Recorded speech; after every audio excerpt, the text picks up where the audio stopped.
Hey everyone, welcome back to our New Testament challenge. Today we're looking at Matthew chapter 14. In this passage of scripture, this chapter, there's two very popular stories that are widely told.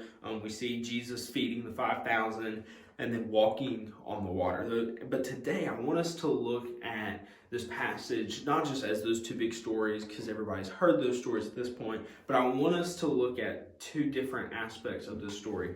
And so we start out the story and we hear about the death of John the Baptist. John was arrested and in prison, and when he's killed is because of a promise that Herod made. And so John is beheaded and handed on a platter. His head is handed on a platter. And when Jesus heard about this, he is upset. Him and John were very close. They're very close friends in ministry as well.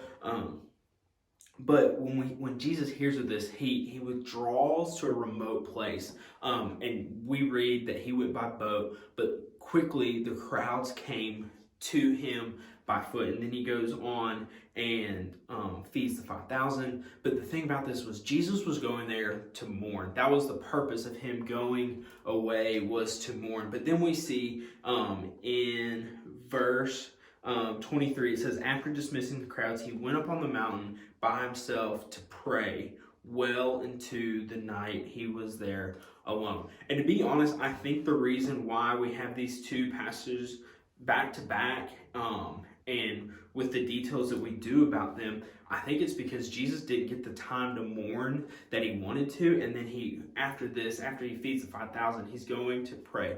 And what I want us to take away from this is we see here that Jesus, the Son of God, the part of the triune God, took time to get away by himself to mourn, but also to pray. So why, as we, as humans, as imperfect people who are not nearly on the same level as Jesus, why should we not do the same? And so today I'm asking you and I'm challenging you with a challenge to spend some dedicated time in prayer. Pray for yourself, pray for your family, pray for lost people, pray for missionaries throughout the world who are proclaiming the gospel. But take some time to dedicate for today to pray. So that's my challenge for you as you walk throughout your day, and I hope you have a great rest of your day.